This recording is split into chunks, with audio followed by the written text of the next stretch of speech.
Hello friends, welcome to my channel Bharata dimension. आज इस series में foundation course for Indian polity की series में आज का जो सेशन होगा वो होगा making of the constitution. In the last session हमने हिस्टोरिकल बैकग्राउंड हमने किया है और उस हिस्टोरिकल बैकग्राउंड में हम पहुंच गए थे the Indian government of India act 1958। तो नेक्स्ट एक्ट, क्योंकि 1958 का जो एक्ट था वो कोई बहुत ज़्यादा इम्पॉर्टेंट नहीं था। उसमें जो ब्रिटिश गवर्नमेंट थी, जो ब्रिटिश पार्लियामेंट थी, वो इतनी ज़्यादा प्रिपेयर नहीं थी उस चीज़ को कुछ एक्ट बनाने के लिए, क्योंकि वो जो हमारा 1857 की क्रांति हुई थी उसके तुरंत बाद उन्होंने ये एक्ट लाया था। वो वेल प्लान नहीं थे। उसके बाद इन 1861 गवर्नमेंट ऑफ इंडिया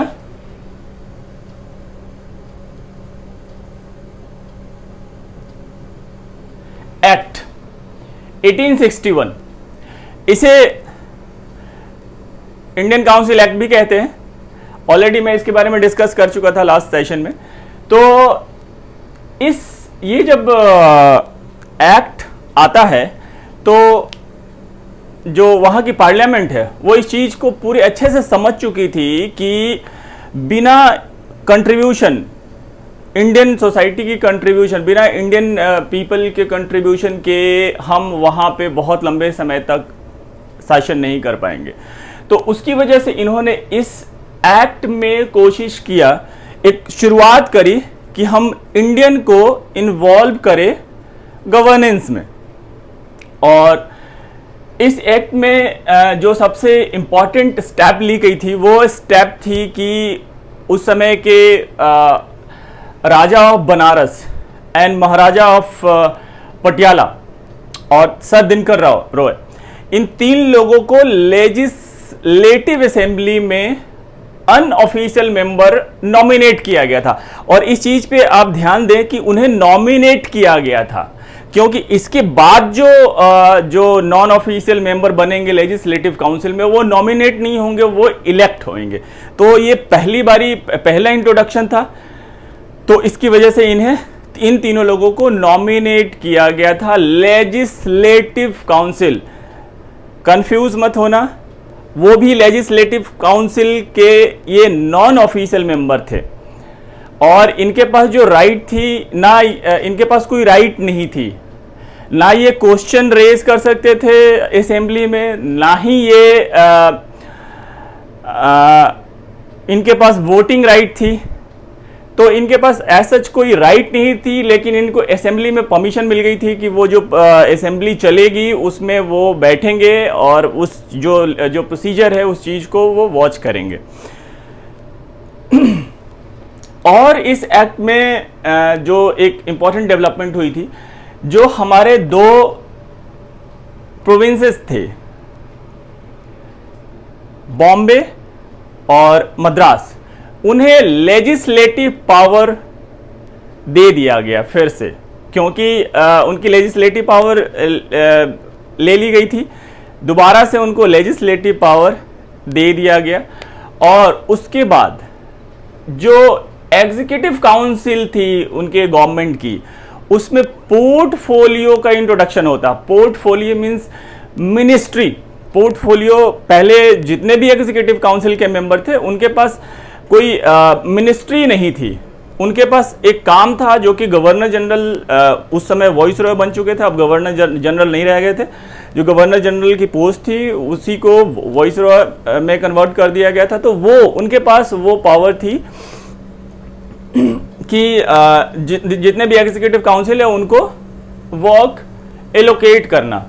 अब मिनिस्ट्री बन गई और एक डिपार्टमेंट बन गया, उसका एक इंचार्ज होगा, वो पार्टिकुलर मिनिस्टर होगा। एक डिपार्टमेंट या दो डिपार्टमेंट, एक मिनिस्टर को 2 या 3 4 डिपार्टमेंट दी गई और उसके अकॉर्डिंगली वहाँ मिनिस्ट्री की जो प्रोविजंस हैं वो वहाँ पे थ्रू दिस एक्ट इंट्रोड्यूस कर दिया जाता। हाँ, इसके बाद एक जो इम्पोर्टेंट डेवलपमेंट हुई इस एक्ट में वो डेवलपमेंट ये हुई कि ऑर्डिनेंस पावर दे दी गई वॉइस रॉय को। वो जब लेजिस्लेटिव काउंसिल सेशन में नहीं है उस समय, जो आज का प्रोविजन है कि अगर पार्लियामेंट सेशन में नहीं रहती है तो प्रेसिडेंट को पावर होती है ऑर्डिनेंस लाने की, और सेम प्रोविजन स्टेट में भी है। जब गवर्नर या वहाँ की असेंबली जब सेशन में नहीं होती है तो गवर्नर वहाँ पे ऑर्डिनेंस लेके आते हैं। तो हमारे यहाँ ये जो प्रोविजन आया था, शुरुआत वहीं से हुई थी, ये इस एक्ट से ही उसकी शुरुआत हुई थी। और विद इन 6 मंथ वो जो ऑर्डिनेंस होगा वो लेजिस्लेटिव काउंसिल जब सेशन में होगी तो उसे पास कराना होता है। और सेम टाइम आज भी 6 मंथ की टाइम दी गई है कि विद इन 6 मंथ जो भी सेशन हो उसमें वो ऑर्डिनेंस पास कराना होता है। अब मैं आपसे पूछूंगा कि जो हमारी ऑर्डिनेंस, यूनियन की ऑर्डिनेंस, कौन सी आर्टिकल में प्रेसिडेंट ऑर्डिनेंस लेके आते हैं, तो वो आर्टिकल है 1, 2, 3। ऐसे इसे याद करना भी बहुत आसान है, 1, 2, 3। और इससे भी ज़्यादा इंटरेस्टिंग है कि जो हमारा स्टेट में जो ऑर्डिनेंस आता है, स्टेट जो गवर्नर साहब ऑर्डिनेंस लेके आते हैं, वो लेके आते हैं आर्टिकल 213। इन दोनों आर्टिकल को याद करना बहुत आसान है, 1, 2, 3, 213। ये तीन डिजिट जो सेम डिजिट है, बस ये यहाँ पे 21 और 12 हो गया है। तो इस दोनों आर्टिकल्स को याद करना बहुत आसान है अगर इस मेथड से। ऐसे मैं आपको इसे याद करने के जो भी आर्टिकल्स है दूसरे मेथड्स बताऊंगा, लेकिन ये भी एक बहुत कन्वीनियंट मेथड है इस चीज़ को याद रखने के लिए।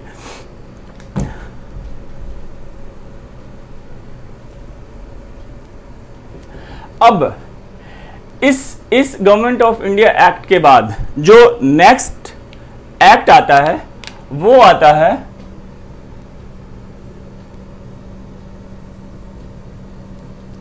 1892।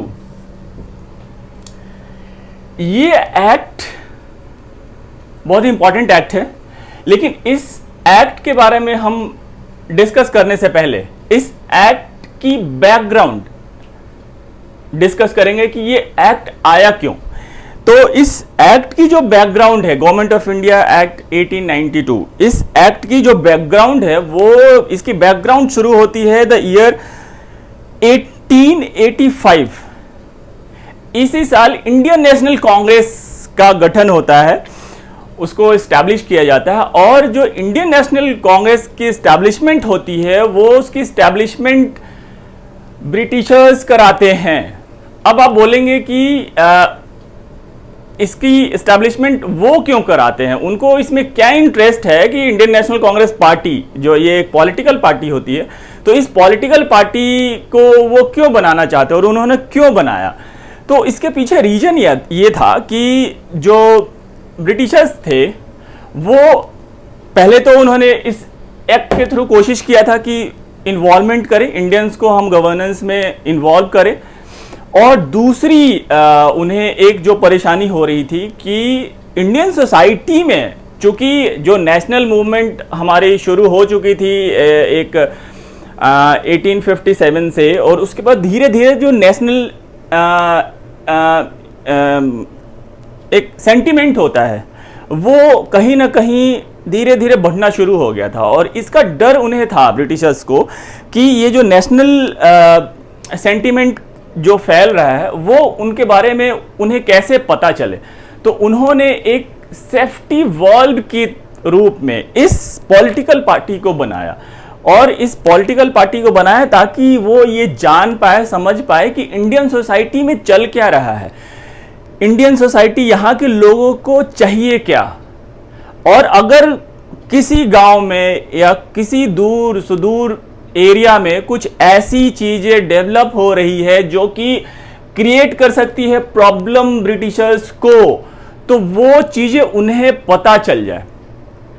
और ये पता तभी चलेगा जब, चूंकि इंडियंस ही इंडियंस के टच में थे, तो इसकी वजह से इन्होंने ये एक पॉलिटिकल पार्टी को बनाने में मदद करी। मदद क्या, उन्होंने ही ये पॉलिटिकल पार्टी को बनाया। अब जब एक पॉलिटिकल पार्टी बनती है तो उनके मेंबर्स को कहीं ना कहीं अकोमोडेट किया जाता है। तो उनके, अब एक पॉलिटिकल पार्टी बन गई, अब उन पॉलिटिकल पार्टी के जितने भी मेंबर्स थे उनको कैसे अकोमोडेट किया जाए, तो उनको अकोमोडेट करने के लिए ये जो गवर्नमेंट ऑफ इंडिया एक्ट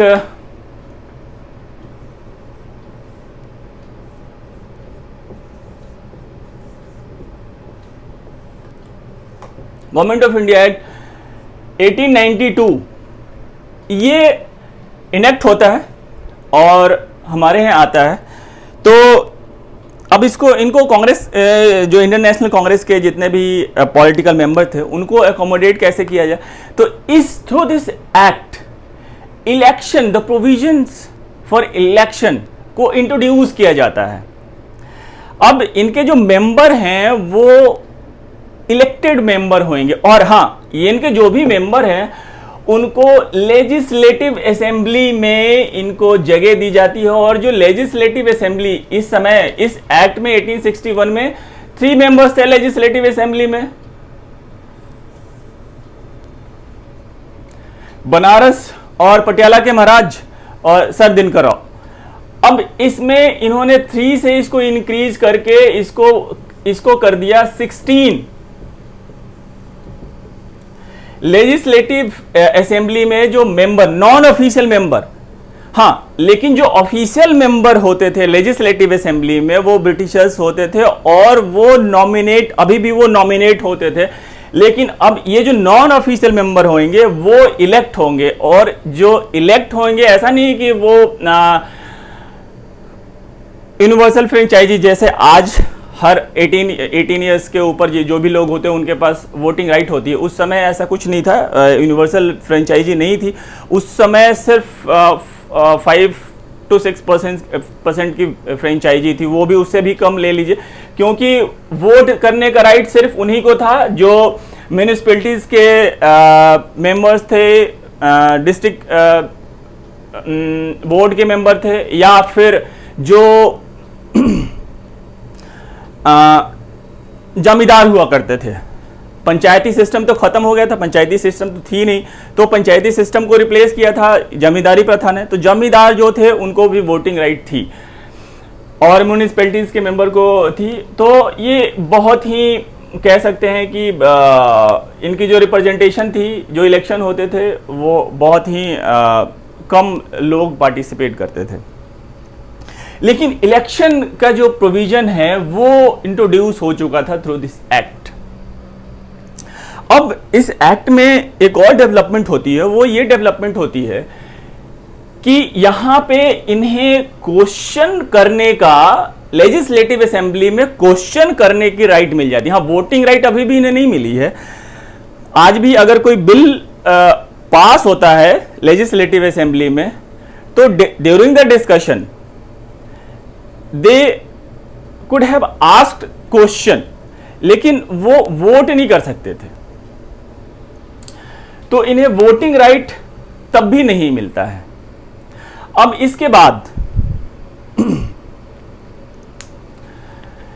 हाँ, एक चीज और, जब भी आप ये सेशन या वीडियो देखना शुरू करें तो आप अपने पास एक नोटबुक जरूर रखें, क्योंकि जो भी चीज़ें मैं बता रहा हूं, अगर वो उस चीज़ों को आप लिख लेंगे तो आप उसे बाद में रिवाइज कर सकते हैं, नहीं तो फिर वो बाद में आप उसे भूल जाएंगे।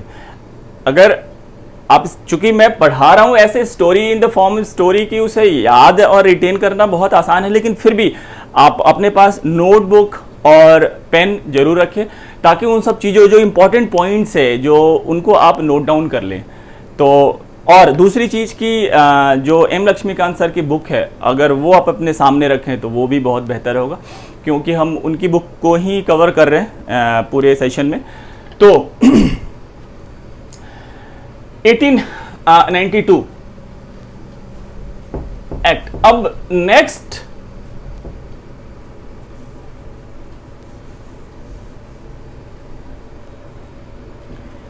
जो एक्ट है वो एक्ट है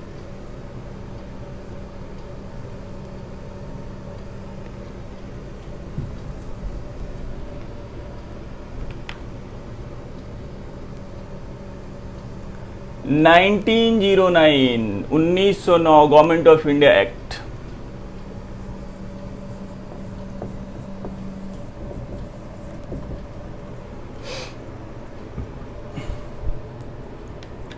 अब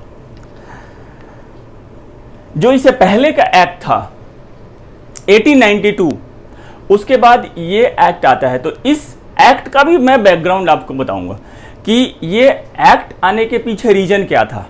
तो रीजन जो अब ये स्टोरी शुरू होगी वो एक्ट 1892 के बाद की स्टोरी शुरू होगी। वो एक्ट आया, इंडियन नेशनल कांग्रेस के एस्टैब्लिशमेंट हो गई, वो पार्टी बन गई, पॉलिटिकल पार्टी थी। उनमें जो उसका ब्रिटिशर्स का हिडन एजेंडा था वो भी आप लोग जान गए कि उनका क्या हिडन एजेंडा था। लेकिन with the passage of time जो इंडियन नेशनल कांग्रेस के मेंबर्स थे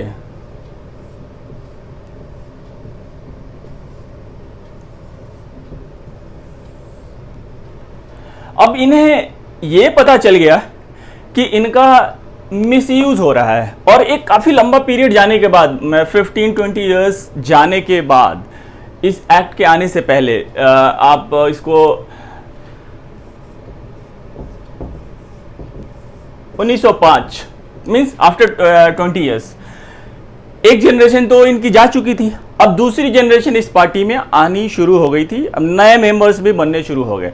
अब ये जो नए मेंबर्स इस पार्टी में आने लग गए तो वो उनमें कहीं ना कहीं एक देशभक्ति थी और वो चाह रहे थे कि देश के लिए कुछ करें, क्योंकि अब वो उनकी जो ब्रिटिशर्स की जो पॉलिसी थी वो देख रहे थे कि वो उनका कोई इंटरेस्ट हमारे डेवलपमेंट में नहीं है। वो ये नहीं चाह रहे हैं कि इंडियन सोसाइटी डेवलप सोसाइटी बन जाए और यहाँ पे एक वेलफेयर स्टेट बन जाए। बस वो अपनी प्रॉफिट पे उनका सारा फोकस था।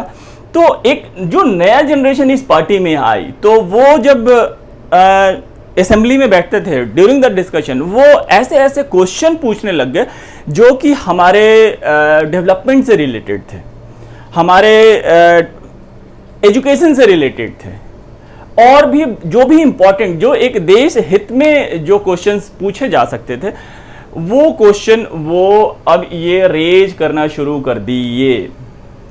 हाँ, एक चीज इसके पहले का जो एक्ट था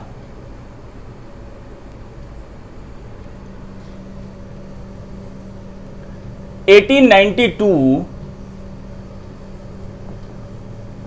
इस एक्ट में जो लेजिस्लेटिव मेंबर्स है, जो नॉन ऑफिशियल लेजिस्लेटिव मेंबर्स है, वो क्वेश्चन तो पूछ सकते थे, लेकिन इन्हें क्रॉस क्वेश्चन पूछने की राइट नहीं थी। क्रॉस क्वेश्चन वो क्वेश्चंस होते हैं जब क्वेश्चन पूछने के बाद जब आंसर आता है, उस आंसर के बेस पे हम अगेन क्वेश्चन करते हैं या उस आंसर को हम कंट्राडिक्ट करते हैं, और कंट्राडिक्ट करके जब दोबारा से क्वेश्चन किया जाता है उसे हम क्रॉस क्वेश्चन कहते हैं। तो ये राइट लेजिस्लेटिव मेंबर, जो इंडियन लेजिस्लेटिव मेंबर थे, नॉन ऑफिशियल मेंबर्स थे, उन्हें वो राइट नहीं थी।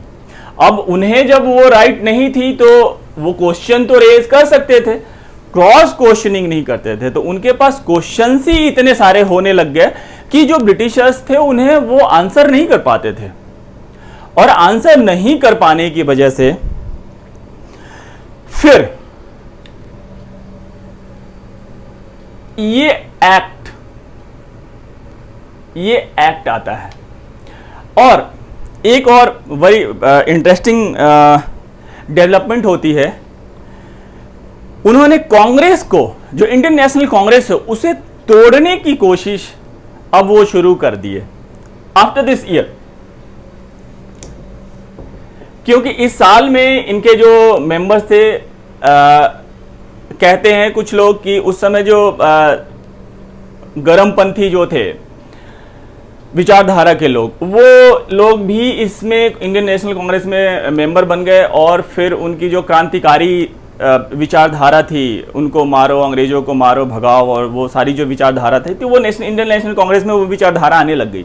तो इसकी वजह से ब्रिटिशर्स ने इस इंडियन नेशनल कांग्रेस को तोड़ने की कोशिश करी, और इन्होंने इसे तोड़ने की कोशिश करी by introducing a policy divide and rule. Divide and rule policy ये इंट्रोड्यूस करते हैं, और ये इंट्रोडक्शन का जो श्रेय जाता है वो जाता है मोर्ले मिंटो, उस समय के जो भारत सचिव और जो वॉइस रॉय थे, उन दोनों को ये श्रेय जाता है।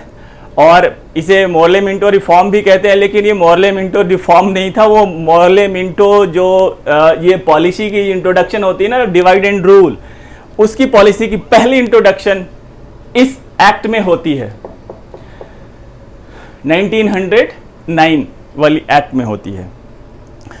अब ये जो उस समय इंडियन नेशनल कांग्रेस में मुस्लिम भी हुआ करते थे और उनकी भी रिप्रेजेंटेशन काफ़ी अच्छी थी, लेकिन उन्होंने कुछ मुस्लिम लीडर्स को ये बताने में सफल हो गए कि ये जो इंडियन नेशनल कांग्रेस है ये पार्टी हिंदुओं की पार्टी है, ये मुस्लिमों की पार्टी नहीं है, तो तुम अपना एक मुस्लिम, जो मुस्लिम इंटरेस्ट के लिए एक पार्टी बनाओ। और उसके बाद 1906 1900 जस्ट आफ्टर 1 ईयर्स 1906 में मुस्लिम लीग एक नई पार्टी, पॉलिटिकल पार्टी बनती है on the basis of religion.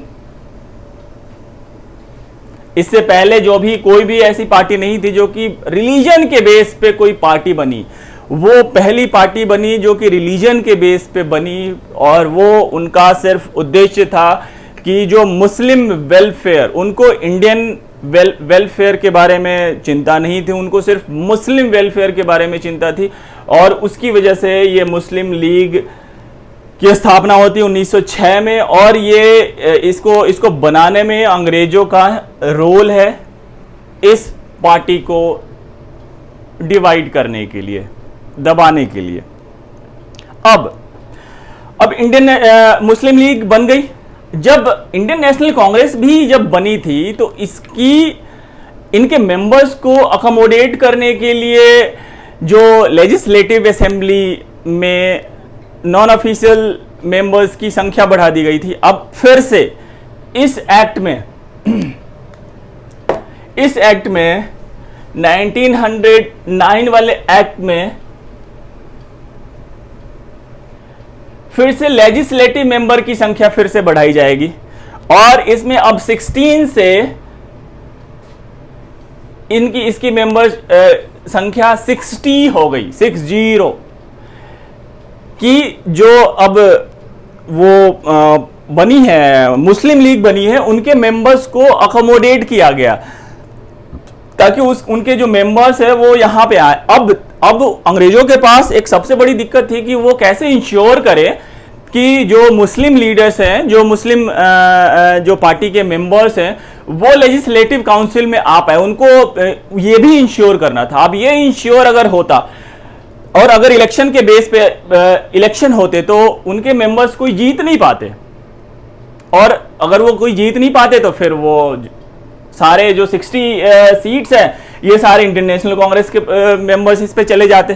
तो इन्होंने इस चीज से बचने के लिए separate electorate system, note down कर ले, सेपरेट इलेक्टोरेट सिस्टम को इंट्रोड्यूस किया, और इस इलेक्टोरल सिस्टम में जो मुस्लिम कैंडिडेट्स थे वो कैंडिडेट उनके लिए तो सीट रिजर्व कर दी, और दूसरी की जिस सीट से ये कंटेस्ट करेंगे मुस्लिम मेंबर्स, मुस्लिम लीग के पार्टी के मेंबर, वो उस सीट पे जो वोट करेंगे वो सिर्फ मुस्लिम करेंगे। एक तो पहले से ही जो फ्रेंचाइजी थी वो रिस्ट्रिक्टेड थी कि सिर्फ म्युनिसिपैलिटी जमींदार और दूसरे बहुत उनकी जो फ्रेंचाइजी थी बहुत कम की थी, बहुत कम लोग वोट करते थे। अब जस्ट यू इमेजिन कि एक तो अब उसमें भी एक बैरियर लग गया कि जो मुस्लिम होगा, जो मुस्लिम्स होंगे अगर म्यूनिसपैलिटीज में मेंबर हैं तो ही वो वोट कर सकते हैं। तो इनके लिए फिर मुस्लिम लीग के जो लीडर्स थे उनके लिए अब बहुत आसान हो गया कि वो legislative member, non official legislative member बन जाए। तो ये अब इसके बाद ये एक्ट आता है और इस एक्ट में ये सारे प्रोविजंस डाले जाते हैं कि एक तो नंबर्स बढ़ा दिए जाते हैं। दूसरी चीज, एक जो डेवलपमेंट ये हुई कि अब जो लेजिस्लेटिव मेंबर्स हैं, जो नॉन ऑफिशियल लेजिस्लेटिव मेंबर हैं, उन्हें क्रॉस क्वेश्चन पूछने की राइट हो गई। इसके पहले वाले एक्ट में क्रॉस क्वेश्चनिंग की राइट नहीं थी, लेकिन इस एक्ट में अब उन्हें क्रॉस क्वेश्चनिंग करने की राइट मिल चुकी है। अब इसके बाद जो नेक्स्ट एक्ट आता है, government of India act 1919।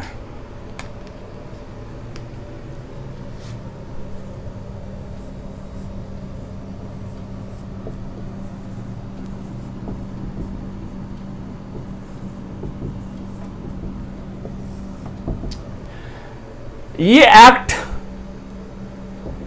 Discuss करते हैं।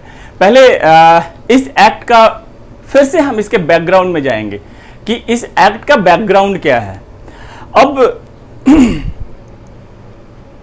जो असेंबली थी, लेजिस्लेटिव असेंबली थी, अब वहां पे जो पहले डिस्कशन हुआ करता था हमारे इंडिया की डेवलपमेंट को लेके, यहाँ पे एजुकेशन को लेके, यहाँ पे एम्प्लॉयमेंट को लेके, अब वो डिस्कशन ना होके अब डिस्कशन जो पार्लियामेंट में होने लग गई, वो किस चीज पे डिस्कशन होने लग गई?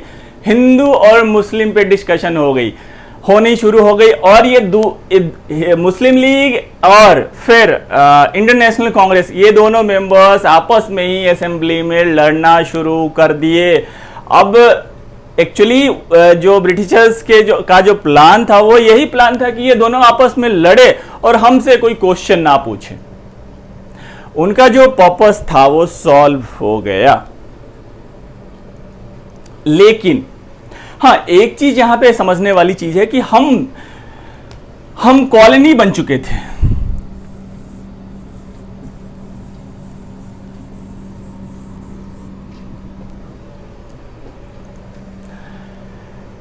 ब्रिटिशर्स की ऑक्यूपेशन हो चुकी थी, हम उनके कॉलोनी बन चुके थे। अब जो ब्रिटिशर्स थे वो यहां पे थ्रू मिलिट्री शासन नहीं कर रहे थे। उनकी जो ऑक्यूपेंसी थी इंडिया में वो पॉलिटिकल और लीगल ऑक्यूपेंसी थी। तो जब पॉलिटिकल और लीगल ऑक्यूपेंसी मतलब कि उसकी जो ऑथेंटिसिटी थी वो पूरे वर्ल्ड में एक्सेप्टेड थी, और even not only in the world, हमारे अंदर हम भी इस चीज को एक्सेप्ट कर लिए थे कि ये हमारा गवर्नेंस सिस्टम है, ये जो हमारा पॉलिटिकल सिस्टम है, और इसमें ये जो भी चीजें चल रही हैं वो बिल्कुल अच्छी चल रही हैं। वो हमें नौकरी देते थे और हमें आर्मी में भी रखते थे। तो वो एक जो सिस्टम था वो बिल्कुल ही इंटैक्ट सिस्टम बन गया था। तो उसको तोड़ना किसी एक लीडर के वश में नहीं थी, और ना उसको, अगर कोई उस समय काफी क्रांतिकारी भी हुआ करते थे। और 1857 की क्रांति जो फेल हुई थी उसका जो सबसे पहला और इंपॉर्टेंट रीजन था कि उस समय सब लोगों का इन्वॉल्वमेंट नहीं था, सब लोगों की पार्टिसिपेशन नहीं थी उस क्रांति में। वो क्रांति सिर्फ कुछ उस समय के जो सिपाही थे, वो सिपाही जो कंपनी के अंडर में काम करते थे, वो सिपाही ही सिर्फ वो रिवोल्ट किए थे। तो उनको सपोर्ट नहीं मिल पाया इंडियंस का, इसकी वजह से वो क्रांति फेल हो गई। अगर वो क्रांति जो रिवॉल्यूशन हुआ था, अगर उसमें सपोर्ट मिल जाता सारे इंडियंस का, तो वो क्रांति कभी फेल नहीं होती। अब ये प्रॉब्लम तो इस समय तक भी थी, कॉलोनी हम बन चुके थे। अब हमें सफर तय करना था कॉलोनी टू इंडिपेंडेंस।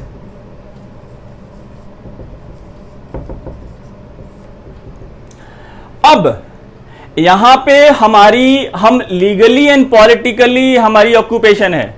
अब यहां पे इस कंप्लीट इंडिपेंडेंस में हमें लीगली एंड पॉलिटिकली सॉवरिन बनना है। तो ये जो जर्नी है legally and politically occupation to legally and politically sovereign, ये जो जर्नी है, ये जर्नी कैसे तय की जाएगी, इस जर्नी का रोड मैप क्या होगा, और ये सारी चीजें हम सारे इंडियंस को हम ये चीजें कैसे बता पाएंगे कि हमारी जो ये जो लीगल टर्म्स है और इसकी अंडरस्टैंडिंग कराना एक कॉमन मैन को। उस समय जबकि लिटरेसी हमारे भारत की, हमारे देश की उस समय कितनी थी, 6 to 7% की लिटरेसी थी। अब उस 6-7% की लिटरेसी में लोगों को ये सब सारी चीजें बताना बहुत मुश्किल था। जो हमारे इंडियन नेशनल कांग्रेस के लीडर्स थे वो भी अच्छा काम कर रहे थे, लेकिन कहीं ना कहीं उनका कनेक्शन एक मास पीपल से, एक मास से नहीं था, कॉमन मैन से उनका कनेक्शन नहीं था। क्योंकि वो जब इलेक्शन में कंटेस्ट करते थे तो वो वोट के लिए किसके पास जाते थे, जमींदारों के पास जाते थे, उनके पास, जिनके पास वोटिंग राइट्स थी उनके पास जाते। तो इनका जो कनेक्शन था वो एक आम जनता से अच्छे मजबूत नहीं थी कनेक्शन। तो अब इसका बैकग्राउंड, मैं इसका बैकग्राउंड डिस्कस कर रहा हूं।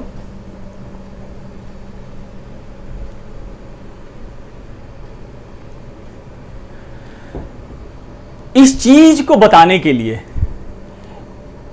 एक बहुत ही ग्रेट लीडर हमारे देश में आते हैं, और उस ग्रेट लीडर को हम महात्मा कहते हैं। और महात्मा इसलिए कहते हैं कि जब वो ग्रेट लीडर आए तो उन्होंने अपना घर, अपने बच्चों, अपनी फैमिली से ज्यादा इंपॉर्टेंस अगर किसी चीज को दिया वो अपने देश को दिया। और ऐसी बात नहीं है कि और दूसरे लोग इस देश को इंपॉर्टेंस नहीं दे रहे थे। उस लीडर की जो सबसे खास बात थी कि वो उनका जो कनेक्शन था पूरे भारत की जनता से, एक कॉमन मैन से, वो इतना स्ट्रॉन्ग कनेक्शन बन गया, जो इसकी वजह से उनके पास जो मैसेज था उसको वो बहुत आसान भाषा में वो डिलीवर कर पाए। क्योंकि उस समय लिटरेसी थी नहीं, तो उनको एक लीगल टर्म में हम उनको बता नहीं सकते थे। तो महात्मा गांधी उनका नाम था, वो जो ग्रेट लीडर हैं उनका नाम था महात्मा गांधी। और इससे पहले 1915 में महात्मा गांधी की अराइवल हो चुकी थी भारत में, और इसके बाद महात्मा गांधी ने जो किया वो हम सबके सामने है।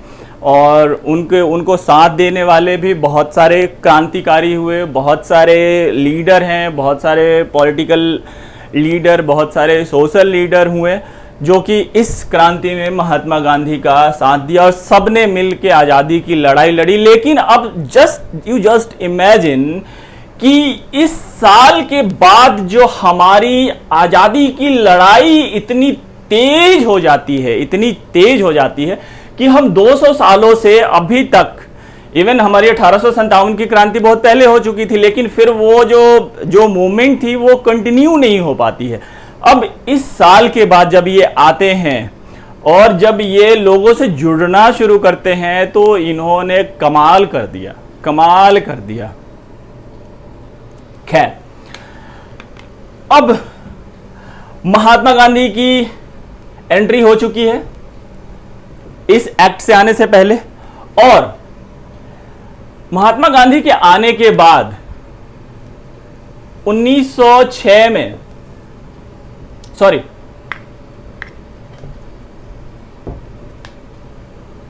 16 में, 1916 इस साल लखनऊ पैक्ट होता है। और उस लखनऊ पैक्ट में जो लड़ाई चल रही थी मुस्लिम लीग और इंडियन नेशनल कांग्रेस के बीच में, वो एक समझौता होता है और वो एक कंक्लूजन पे पहुंचते हैं कि ये जो हम असेंबली में लड़ाई करते हैं इसका कुछ भी बेनिफिट नहीं होने वाला है, और ये इसका सिर्फ बेनिफिट अगर किसी को जा रहा है तो वो सारे ब्रिटिशर्स को जा रहा है, क्योंकि हम कोई कंस्ट्रक्टिव क्वेश्चन नहीं पूछ पाते, हम कोई कंस्ट्रक्टिव डिस्कशन नहीं कर पाते हैं। और इस लखनऊ पैक्ट में इन्होंने इस चीज़ पे अब दोनों की आपस में एक एग्रीमेंट हो गई कि हम अब इकट्ठे मिलके इस देश के लिए लड़ेंगे और किसी एक रिलीजन के लिए नहीं लड़ेंगे। और अब देश की इंपॉर्टेंस है, क्योंकि अगर अंग्रेज यहां से जाएंगे, ब्रिटिशर्स जाएंगे, तो हम आज़ाद हो जाएंगे, और आज़ादी के बाद फिर हमें जो लड़ना होगा हम लड़ लेंगे, डिसाइड कर लेंगे। तो ये कहीं ना कहीं एक म्यूचुअल अंडरस्टैंडिंग दोनों पार्टी में बनती है। अब जब ये लखनऊ पैक्ट होता है, इसकी इंफॉर्मेशन पहुंचती है ब्रिटिशर्स को। अब जो नेक्स्ट डेवलपमेंट होती है वो भी काफ़ी इंपॉर्टेंट डेवलपमेंट है। वो डेवलपमेंट ये है कि फर्स्ट वर्ल्ड वॉर शुरू हो चुकी है 1914 में, और ये वर्ल्ड वॉर चलती है 1918 तक। During the first world war Mahatma Gandhi ने अंग्रेजों को ये प्रपोजल दिया, क्योंकि ब्रिटिशर्स डिमांड करते हैं, वो हमारी हेल्प चाहते हैं। तो उन्होंने बोला कि भाई हमें आप इंडियन सोल्जर्स का हम यूज़ करेंगे इस लड़ाई में। तो महात्मा गांधी कहते हैं ठीक है, हम आपका सपोर्ट करेंगे, हम आपका साथ देंगे, लेकिन हमारी एक शर्त है। शर्त ये है कि हमें प्रोविंशियल ऑटोनॉमी चाहिए, प्रोविंशियल ऑटोनॉमी चाहिए, तब जाके हम आपको हेल्प करेंगे। मीन्स हमें सेल्फ रूल चाहिए, प्रोविंसेस में हमें सेल्फ रूल चाहिए। ब्रिटिशर्स कहते ठीक है, आप मेरी हेल्प करिए, मैं आपको सेल्फ रूल दे दूंगा। अब उसके बाद जब ये एक्ट आता है 1919 गवर्नमेंट ऑफ इंडिया एक्ट, इस एक्ट में ब्रिटिशर्स ने हमें सेल्फ रूल देने का वादा किया था। अब ये सेल्फ रूल देखें हम, ये हमें कैसे सेल्फ रूल देते हैं। एक्चुअली वो सेल्फ रूल नहीं था, वो एक चीटिंग था। सेल्फ रूल की जगह उन्होंने क्या किया कि जितने भी सब्जेक्ट्स थे जिस पे कानून बनते थे या बनते हैं, उस सब्जेक्ट को दो भागों में डिवाइड कर दिया। फर्स्ट सेंट्रल लिस्ट और प्रोविंशियल लिस्ट। अभी भी 3 लिस्ट है, कंकरेंट लिस्ट और यूनियन लिस्ट, स्टेट लिस्ट। उस समय सारे सब्जेक्ट को 2 भाग में डिवाइड किया, सेंट्रल और प्रोविंशियल लिस्ट में। और प्रोविंशियल लिस्ट में भी उसको 2 भाग में डिवाइड कर दिया, एक रिजर्व लिस्ट और एक ट्रांसफर्ड लिस्ट। जो रिजर्व लिस्ट थी उसमें जितने भी इंपॉर्टेंट सब्जेक्ट्स थे वो सारे इंपॉर्टेंट सब्जेक्ट को रिजर्व लिस्ट में डाल दिया, और जो नॉन इंपॉर्टेंट लिस्ट थे सब्जेक्ट्स थे उसको ट्रांसफर लिस्ट में डाल दिया। अब जो रिजर्व लिस्ट थी उस पे जो गवर्नर थे वहाँ के, उस प्रोविंस के जो गवर्नर होते थे, उनके पास पूरी पावर है उस पे कानून बनाने की। और जो ट्रांसफर लिस्ट है जो कि नॉन इंपॉर्टेंट, लाइक हेल्थ हो गए या फिर लैंड हो गए, पुलिस, जुडिशियरी, सारे रिजर्व लिस्ट में रख दी गई, और जितने भी नॉन इंपॉर्टेंट चीज़ें थी वो ट्रांसफर लिस्ट में रख दी गई। और ये प्रोविजन लाने के बाद वो कहते हैं कि देखो मैंने आपको प्रोविंस में सेल्फ रूल दे दिया। अब गांधी जी को समझ में आ गया ये तो हमारे साथ चीटिंग हो गई। उसके बाद गांधी जी ने नॉन कोऑपरेशन मूवमेंट शुरू कर दिया, और वो नॉन कोऑपरेशन मूवमेंट बाद में वो 1920 में नॉन कोऑपरेशन मूवमेंट शुरू किया। 1922 में वो जो ये आंदोलन थी वो चौरी चौरा कांड, आप हिस्ट्री में पढ़ेंगे काफ़ी डिटेल में ये सारी चीज़ें, फिर वो स्टॉप हो जाती है। लेकिन हमें ये तो पता चल गया कि ये इन्होंने हमें सेल्फ रूल नहीं दिया थ्रू दिस एक्ट, और ये पूरी तरह से चीटिंग था हमारे साथ। इसके पहले वाले एक्ट में सिर्फ मुस्लिम्स के लिए सेपरेट इलेक्टोरल सिस्टम की सिस्टम था। अब इसमें उस चीज़ को इन्होंने एक्सटेंड करके सिख और क्रिश्चियन के लिए भी प्रोवाइड करा दिया कि अगर सिख कैंडिडेट कंटेस्ट करेंगे या फिर क्रिश्चियन कैंडिडेट कंटेस्ट करेंगे तो उनके लिए भी एक सेपरेट इलेक्टोरल सिस्टम होगा और कुछ जो कॉन्स्टिट्यूएंसी है वो रिजर्व होएगी और उस रिजर्व कॉन्स्टिट्यूएंसी पे सिर्फ उस पर्टिकुलर, अगर वो सिख की है तो वो सिख के रिलीजन के जो वोटर्स हैं सिर्फ वही उनको वोट करेंगे। तो इनकी जो डिवाइड एंड रूल पॉलिसी थी वो बहुत तेजी से आगे बढ़ रही थी। अब इसके बाद जो नेक्स्ट एक्ट होगा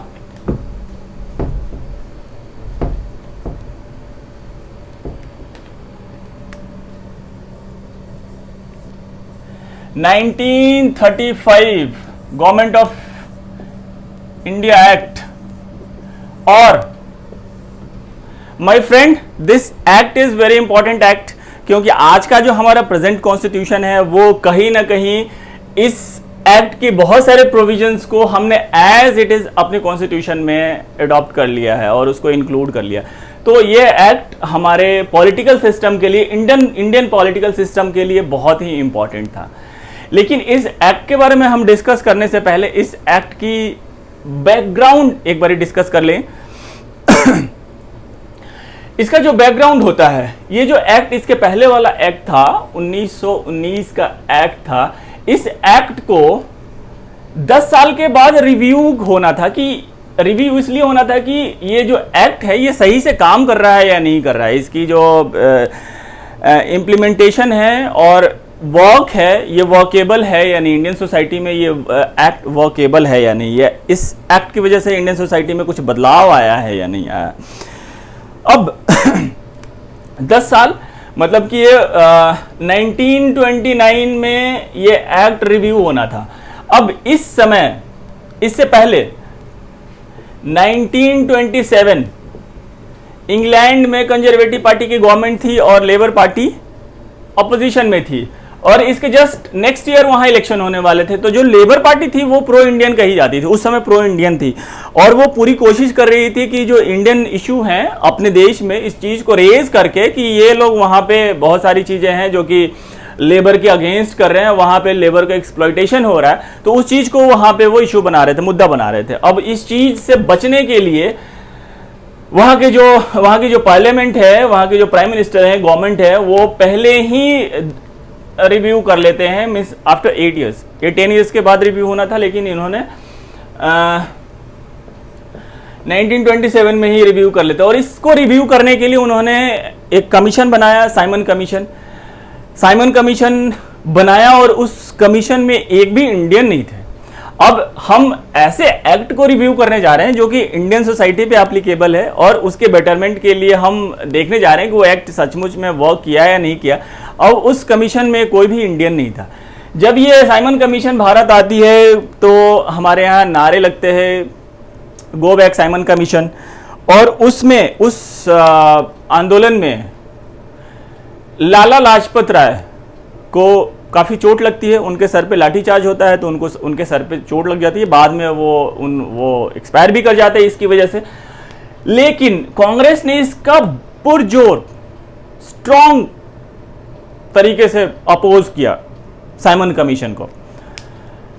अब ये जब सारी चीजें चल रही थी तो जो उस समय ब्रिटिशर्स थे उन्हें लगा कि ये तो बहुत मुश्किल हो जाएगा, ये तो इसको किसी भी तरीके से इसे शांत करना पड़ेगा।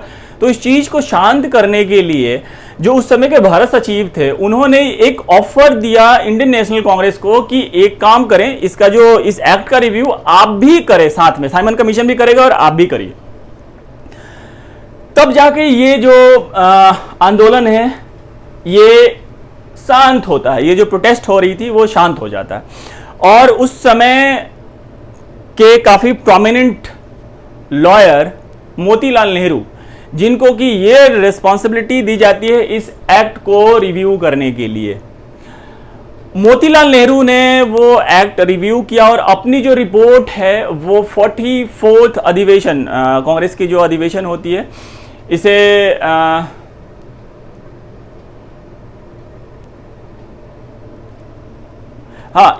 कोलकाता अधिवेशन में अपनी इन्होंने रिपोर्ट सबमिट करते हैं और उस रिपोर्ट में उन्होंने डिमांड किया कि हमें सेल्फ रूल चाहिए बाय 31 दिसंबर 1930 तक। उन्होंने डिमांड रखा कि मुझे इस डेट तक सेल्फ रूल चाहिए और अगर इस डेट तक हमें सेल्फ रूल नहीं दिया गया तो ये जो हमारा डिमांड है सेल्फ रूल का, ये कन्वर्ट हो जाएगा कंप्लीट इंडिपेंडेंस। अब लेकिन इस जब कोलकाता अधिवेशन हो रही थी तो उसमें सुभाष चंद्र बोस ने उन्होंने इंटरफेयर किया और उन्होंने बोला कि ये काफी लंबा समय है, क्योंकि ये 1928 में 1928 में ही ये अधिवेशन बुलाई कॉल की गई थी। ये 27 या 28, you just please confirm because you know better history. तो इस अधिवेशन में सुभाष चंद्र बोस ने बोला कि इसको प्रीपोन करो भाई, ये बहुत लंबा समय है, हम इतने लंबे समय तक हम वेट नहीं कर सकते हैं। तो उन्होंने इस डेट को ये 31 दिसंबर को एज इट इज रहने दिया, उसके बाद इसको इन्होंने 29 कर दिया और उन्होंने बोला कि इस डेट से पहले हमें सेल्फ रूल चाहिए। अब इस डेट को लाहौर में 45 अधिवेशन होती है कांग्रेस की, उसमें जितने भी मेंबर्स हैं इंडियन नेशनल कांग्रेस के, वो वेट करते हैं 12 बजे रात तक, मिडनाइट तक, कि कुछ ना कुछ कंफर्मेशन ब्रिटिशर्स की तरफ से आएगा सेल्फ रूल के लिए। लेकिन ये 12 बजे रात तक वेट करते हैं, कुछ भी कंफर्मेशन नहीं आती है ब्रिटिशर्स से।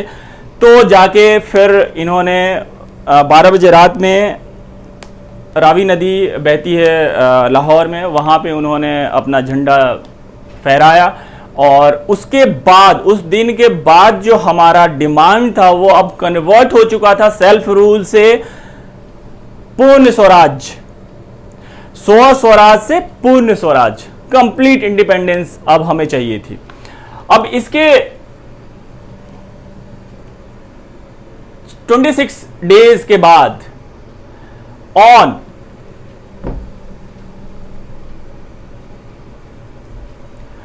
26 जनवरी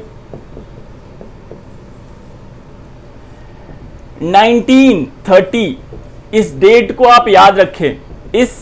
ये जो डेट है ना 26 जनवरी, हम इसके बारे में आगे डिस्कस करेंगे कि ये डेट हमारे लिए क्यों इंपॉर्टेंट है। 26 जनवरी 1930, इस डेट को हमने पहली इंडिपेंडेंस डे मनाया था, इंडियन नेशनल कांग्रेस ने पहला इंडिपेंडेंस डे मनाया था। और इसके बाद जो साइमन कमीशन की रिपोर्ट होती है, तो साइमन कमीशन के रिपोर्ट पे डिस्कस करने के लिए सभी जितने भी इंडिया के पॉलिटिकल पार्टी थे उनको कॉल किया जाता है इंग्लैंड में। लेकिन उस डिस्कशन में सिर्फ साइमन कमीशन की रिपोर्ट को इंक्लूड किया जाता है, जो मोतीलाल नेहरू ने जो रिपोर्ट बनाई थी उसको इंक्लूड नहीं किया जाता है डिस्कशन में। इसकी वजह से जो इंडियन नेशनल कांग्रेस है वो वहां पे पार्टिसिपेट नहीं करती है उस डिस्कशन में। उसके बाद राउंड टेबल कॉन्फ्रेंस होती है, गोलमेज सम्मेलन होती है 1, 2, 3, और उस साइमन कमीशन के रिपोर्ट पे डिस्कशन होता है। उसके बाद ये एक्ट 1935 में ये एक्ट पास होती है और इंडिया आती है। अब इस एक्ट में जो सबसे इंपॉर्टेंट चीज होती है वो ये होती है कि ऑल इंडिया फेडरेशन बनाई जाती है through this act, all India federation. लेकिन वो जो ऑल इंडिया फेडरेशन बनाई जाती है वो इंप्लीमेंट नहीं हो पाती है। वो इंप्लीमेंट नहीं हो पाती, उसका कारण क्या है कि जो ये इंडिया है इसमें कुछ पार्ट तो प्रोविंसेस थे,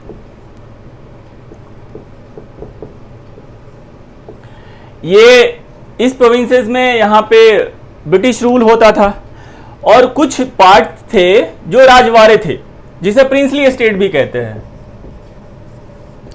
ये प्रिंसली स्टेट जो थे यहां पे ब्रिटिशर्स का शासन नहीं था, कंप्लीट शासन नहीं था। ये कहीं ना कहीं ये तो कॉलोनी बन चुके थे, जितने भी प्रोविंसेस थे ये कॉलोनी बन चुके थे, लेकिन ये जो प्रिंसली स्टेट्स थे ये ब्रिटिशर्स के कॉलोनी नहीं बने थे। इनके कुछ जैसे डिफेंस हो गया, फॉरेन हो गया, और इनकी जो कम्युनिकेशन ये ब्रिटिशर्स के पास थी, लेकिन इसके अलावे और जो दूसरे सब्जेक्ट्स थे उसके ऊपर इनकी जो वहाँ के जो किंग हुआ करते थे या जो भी वहाँ के सुप्रीम लीडर होते थे वो उस चीज़ को बनाते थे, और वो अपनी तरीके से वो राजवाड़ा था, मतलब वहाँ पे अभी भी राजतंत्र था, ये कॉलोनी नहीं थे। इसके अलावे प्रोविंसेस तो थे ही और प्रिंसली स्टेट थी, कमिश्नरी स्टेट भी सी थी। कमिश्नरी स्टेट जो आज का हमारा यूनियन टेरिटरी है, उस समय ये कमिश्नरी जो थी वो सेंटर की यहाँ पे ये यूनियन टेरिटरी थी, सेंट्रल टेरिटरी थी, जिसपे कि जो यहाँ के वॉइसरॉय थे कैलकाटा के, उनकी रूल चलती थी दूसरे प्रोविंसेस की, इवन अगर उस प्रोविंस के पास भी होती थी। जैसे आज अगर हम देख ले चंडीगढ़ दिल्ली से इतनी दूर है लेकिन फिर भी वो इंडियन टेरिटरी है, वो पंजाब और हरियाणा के बीच में है, फिर भी वो ना पंजाब का कंट्रोल है उस पर, ना ही हरियाणा का कंट्रोल है। तो इन द सेम वे वो जो कमिश्नरी स्टेट थी वो हमारा सेंटर जो था उस समय वो उस पर वो कंट्रोल करता था। तो अब ये जब ऑल इंडिया फेडरेशन बना, तो ऑल इंडिया फेडरेशन में भाई ये बोले कि नहीं मैं तो इसमें पार्टिसिपेट नहीं करूंगा। जो प्रिंसली स्टेट थी उन्होंने मना कर दिया कि मैं इसका जो मेंबर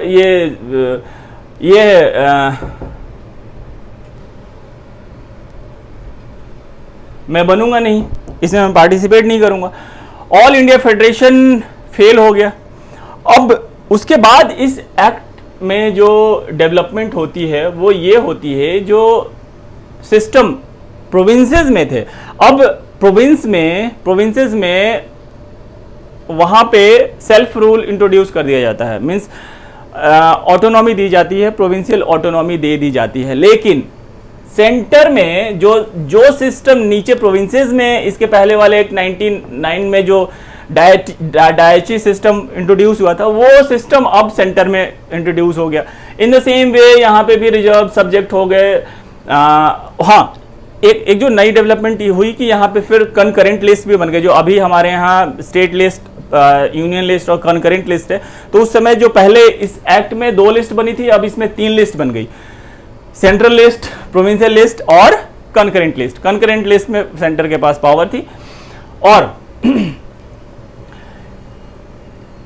ये जो अब यहाँ पे जो सेंट्रल लिस्ट थी उसको डिवाइड कर दिया गया रिजर्व एंड ट्रांसफर लिस्ट में। रिजर्व दे दिया गया गवर्नर जनरल को, और जो ट्रांसफर थे, जो इम्पोर्टेंट जो सब्जेक्ट्स थे वो उनको दे दिया गया, और जो रिजर्व था वो जो ट्रांसफर्ड में जो इम्पोर्टेंट था वो ट्रांसफर लिस्ट में दे दिया गया, जो कि यहाँ की जो असेंबली थी, लेजिस्लेटिव असेंबली, उनको दे दिया गया।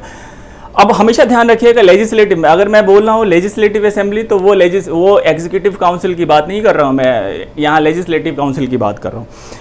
ये जो सारी डेवलपमेंट हो रही है वो लेजिस्लेटिव काउंसिल में हो रही है। एग्जीक्यूटिव काउंसिल में कोई बहुत ज़्यादा चेंजेस नहीं आ रहे। अभी भी एग्जीक्यूटिव काउंसिल पूरी तरह उन्हीं के पास है, ब्रिटिशर्स के पास है। वही लोग मिनिस्टर बन रहे हैं, उनकी जो एग्जीक्यूटिव काउंसिल है वो उनके पास ही है। हमारे पास सिर्फ ये सारी लड़ाई चल रही है लेजिस्लेटिव काउंसिल के लिए।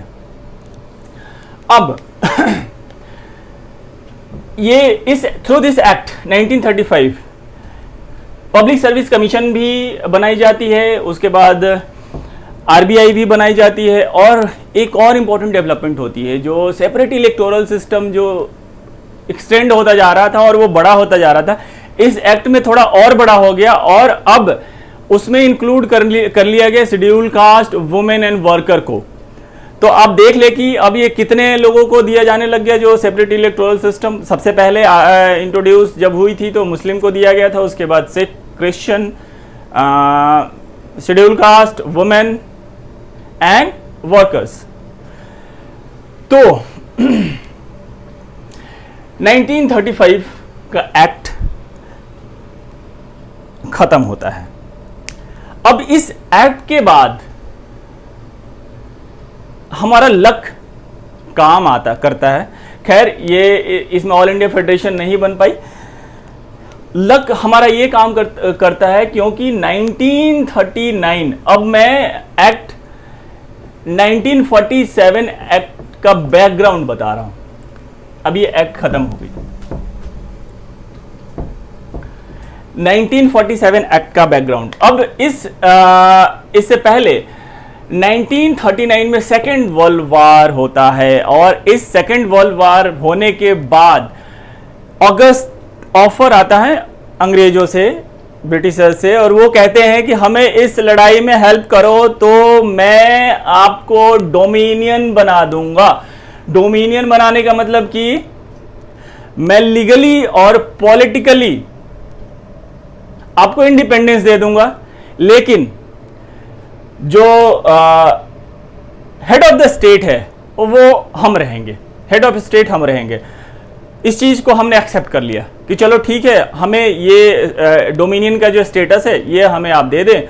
तो हम आप फिर गांधी जी ने भी, सब लोगों ने बोला कि ठीक है, हमने आपको लड़ाई में हम आपकी हेल्प करेंगे, जो हमारे इंडियन सोल्जर्स है वो आपकी लड़ाई में आपके साथ लड़ेंगे। ठीक इसके 2 सालों के बाद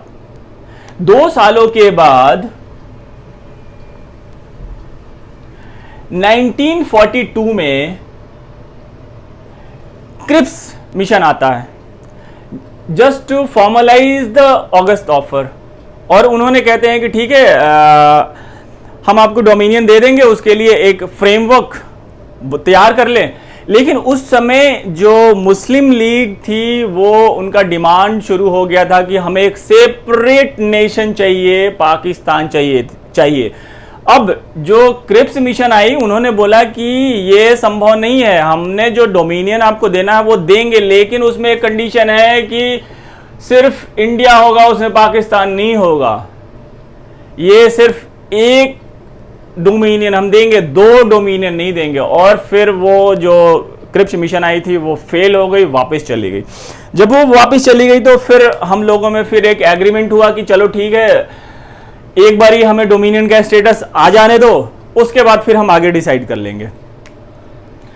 मुस्लिम लीग के जो लीडर्स थे उस समय, जिन्ना साहब थे, तो उन्होंने इस चीज को एक्सेप्ट कर लिया। उसके बाद जो सेकंड कैबिनेट मिशन आती है 1946 में, 1946 में सेकंड कैबिनेट मिशन आती है, और वो फिर यहाँ पे इलेक्शन कंडक्ट कराती है। उसमें कुछ सीटें दी जाती हैं, प्रोविंसेस के जो सीट्स होती हैं वहाँ पे इलेक्शन होते हैं। जो प्रिंसली स्टेट्स होते हैं वहाँ पे इलेक्शन नहीं होते हैं, वहाँ पे वो नॉमिनेट किए जाते हैं। जो प्रोविंसेस हैं वहाँ पे कांग्रेस को जो उस इलेक्शन में सीट्स आते हैं वो 208 आते हैं। जो मुस्लिम लीग को वो 73 सीट्स आते हैं, और अदर्स को 15 आते हैं। अब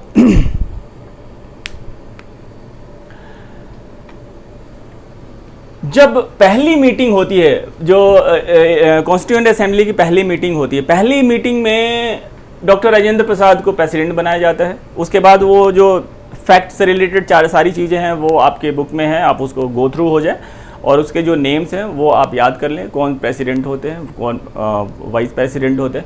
अब यहाँ पे जो मुस्लिम लीग है वो काफ़ी अनहैप्पी होती है, क्योंकि उनके पास सीट्स कम होते हैं। एक तो प्रिंसली जो स्टेट्स थे, और जो प्रोविंशियल जो कांग्रेस के लीडर्स थे, अगर दोनों को कंबाइंड कर दिया जाए तो मुस्लिम्स की रिप्रेजेंटेशन बहुत कम होती है। वो कहते हैं कि भाई मेरी रिप्रेजेंटेशन तो बहुत कम है, तो वो बाइकआउट कर जाते हैं। और उस मीटिंग में, जो कॉन्स्टिट्यूएंट असेंबली की पहली मीटिंग होती है, उसमें वो पार्टिसिपेट नहीं करते हैं।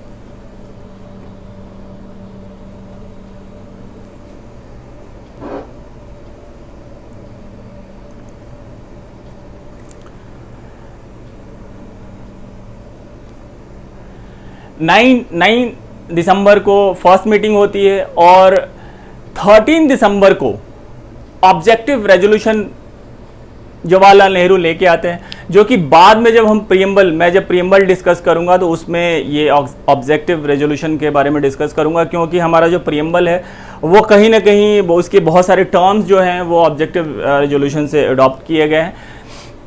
अब ये जब 13 13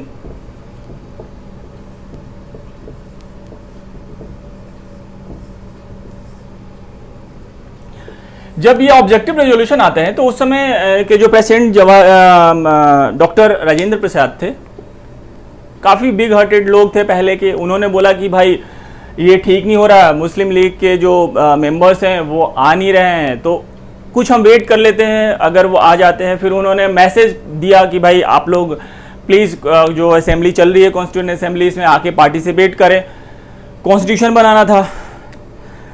लेकिन उन्होंने बोला, वो डिनाई कर जाते हैं। तो ये जो ऑब्जेक्टिव रेजोल्यूशन थी वो एक्चुअली एक्सेप्ट होती है 22 जनवरी 22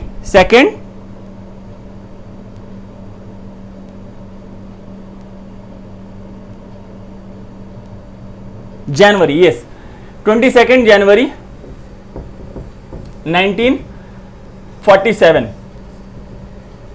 अब ये जो डिस्प्यूट पहले था वो फिर वहीं का वहीं आ गया, पाकिस्तान का डिमांड, मुस्लिम लीग एंड जो इंडियन नेशनल कांग्रेस की। उसके बाद अब ये जो चीज़ें डिसॉल्व, ये ख़त्म होने का नाम नहीं ले रही थी। उसके बाद माउंट बैटन आते हैं इंडिया, और जब माउंट बैटन आते हैं, अभी तक जो ब्रिटिशर्स थे इस चीज़ को एक्सेप्ट नहीं कर रहे थे कि हम एक दूसरा डोमिनियन बनाएंगे पाकिस्तान। लेकिन जब माउंट बैटन आते हैं तो वो इस चीज़ को एक्सेप्ट कर लेते हैं, जो मुस्लिम लीग की जो इनकी जो डिमांड थी, और ये रिपोर्ट बना के देते हैं वहाँ की पार्लियामेंट में। उसके बाद on the basis of report made by Mountbatten, this act 1947, ये एक्ट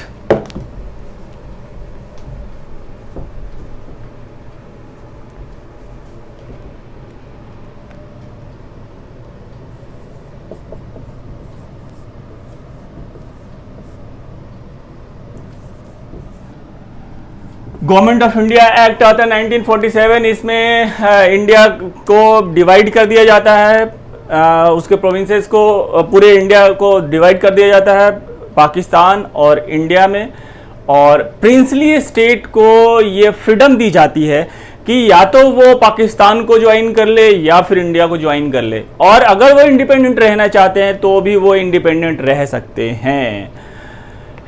और इसके बाद जो गवर्नमेंट ऑफ इंडिया में जो और कुछ इम्पोर्टेंट डेवलपमेंट होती है, वो ये डेवलपमेंट होती है कि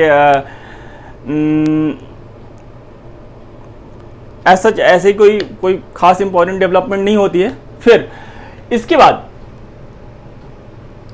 अब हमारा जो कॉन्स्टिट्यूशन है वो बन के तैयार हो जाता है 26 नवंबर 1949।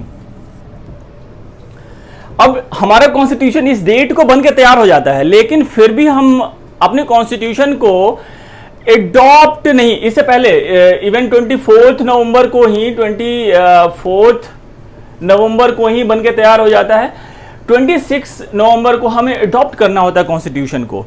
लेकिन उस समय जो कॉन्स्टिट्यूएंट असेंबली में जितने भी मेंबर्स थे उनका वो चाहते थे कि ये 26 नवंबर को अडॉप्ट ना होके, इनेक्ट ना होके 26 जनवरी को अडॉप्ट और इनेक्ट हो। इसके पीछे कारण क्या था, जब मैं डिस्कस कर रहा था, जो हमारी पहली इंडिपेंडेंस डे सेलिब्रेट की गई थी इंडियन नेशनल कांग्रेस के द्वारा, वो की गई थी 26 जनवरी 1930 को, और उसकी वजह से जो हमारे मेंबर्स थे वो चाह रहे थे कि ये 26 नवंबर को ना हो के 26 जनवरी को हो। लेकिन अब प्रॉब्लम ये आ रही थी कि उस समय हमारा देश डिवाइड हो चुका था। डिवाइड होने की वजह से कहीं ना कहीं एक law and order situation create हो गई थी, सिविल वॉर हो चुका था, हिंदू मुस्लिम के दंगे होने शुरू हो गए थे, कुछ लोग इंडिया से पाकिस्तान जा रहे थे, कुछ पाकिस्तान से इंडिया आ रहे थे, और उसमें सिटीजनशिप का बड़ा कंफ्यूजन था कि कौन सिटीजन इंडिया का होगा, कौन सिटीजन पाकिस्तान का होगा। तो हमारे जो फाउंडिंग फादर्स थे उन्होंने इस चीज ये कंक्लूजन पे पहुंचा कि ठीक है हम 26 जनवरी को इसको अडॉप्ट और इनेक्ट करेंगे, लेकिन कुछ जो इंपॉर्टेंट प्रोविजंस है जो उस सिचुएशन उस समय के लिए जरूरी थी, जैसे जो प्रोविजंस सिटीजनशिप की प्रोविजंस थे आर्टिकल 5 टू आर्टिकल 11, उस चीज को उन्होंने उसी समय इस डेट को इनेक्ट कर लिया। और कुछ और दूसरे प्रोविजन जैसे एस्टैब्लिशमेंट ऑफ इलेक्शन कमीशन, क्योंकि उसके बाद इलेक्शन कराने थे, कॉन्स्टिट्यूएंट असेंबली की जो कॉन्स्टिट्यूशन आने के बाद इलेक्शन होना था, तो वो जो कुछ इंपॉर्टेंट प्रोविजंस थे जिसकी की जरूरत थी हमें, उसको पहले इस डेट पे इनेक्ट कर लिया गया और उसके बाद इवन प्रियम्बल को भी इस डेट पे ही अडॉप्ट कर लिया गया था। उसके बाद 26 जनवरी